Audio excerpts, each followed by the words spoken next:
दोस्तों, आज की कहानी है सासू माँ आप क्यों हमें खरा खोटा सुनाती रहती हैं। जैसे ही मुकुल घर में घुसा उसे कुछ तेज आवाजें सुनाई दी। ओहो, उसकी सटी इंद्री ने उसे सौंका दिया। आज फिर ये दोनों सास बहू शुरू हैं। उसकी पत्नी की आए दिन उसकी माँ से तकरार होती रहती। माना कि उसकी पत्नी राधा बहुत सरल स्वभाव की थी और गलती हमेशा उसकी माँ कमला देवी की ही होती। पर मुकुल राधा की समझा बुझा कर शांत कर देता।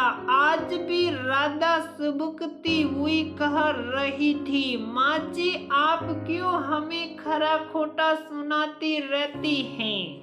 हम अपनी जान से बढ़कर आपका ख्याल रखते हैं, पर आप हमेशा दूसरों से तुलना कर हमें निशा दिखाती हैं। हाय हाय, ये ख्याल रखना होता है। मेरी पेंशन आती है, मैं कौन सा तुम्हारी खाती हूँ जो मुझ पर खर्च करोगे तुम लोग। बिन बात सुनाती रहती हैं कि ख्याल रखते हैं। आप चाहती क्या हो, ख्याल रखे तो सब आपका पैसा है का रोना शुरू नहीं तो वैसे ही बुरा भला बोलना किसी सूरत में सहन नहीं आपको। बस चुप जा, बहुत जुबान चलाती है। आने दो मुकुल को, बताऊंगी मैं उसे तेरी करतूत। क्या बवाल मचा रखा है अम्मा। घर में घुसते ही मुकुल बोला, देख ले तेरी घरवाली मुझे रात दिन परेशान करती है। ये ही मुझे बुरा भला कह रही है। मुकुल आंखों में आंसू भर राधा बोली, चलो अंदर जाओ कुछ काम करो। अम्मा आप भी आराम करो, इस उम्र में भगवान का नाम लो, ये सब छोड़कर ये क्या करती हो राधा प्यारी। अम्मा बुजुर्ग हैं, सटिया गई हैं, पर तुम तो समझदार हो। सारे मोहल्ले में लोग क्या कहेंगे, मोहल्ले की फिक्र तुम करो। इनकी ऊट पटांग बातों से जी घबरा जाता है मेरा।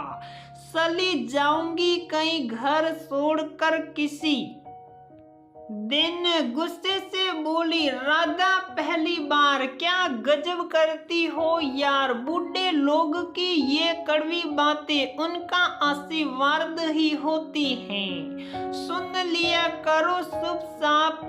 दवा भी तो कड़वी होती है, पर कितने अच्छे प्रभाव होते हैं शरीर पर। कुछ भी बड़बड़ाती हुई राधा काम में लग गई। कुछ दिन बाद राधा, मुकुल और उनका 5 वर्ष का बेटा अपनी गाड़ी से वहीं जा रहे थे।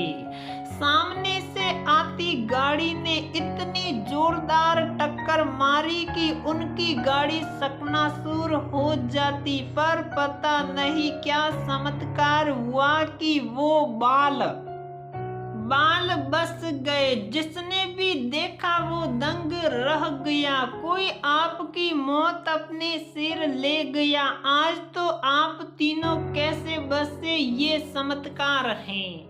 मुकुल झट पलट कर घर लौटा। कहाँ जा रहे हो, आगे नहीं जाओगे क्या, राधा ने पूछा। नहीं जी, घबरा रहा है, घर लौटेंगे अब।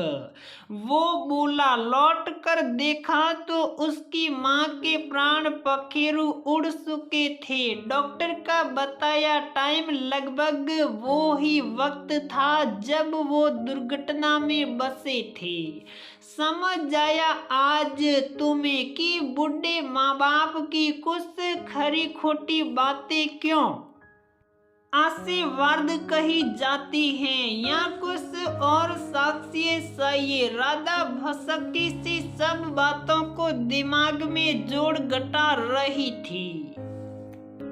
तो दोस्तों, हमारी यह कहानी यहीं पर समाप्त होती है। अगर आपको हमारी यह कहानी पसंद आए तो हमारे इस नए चैनल को सब्सक्राइब जरूर करें।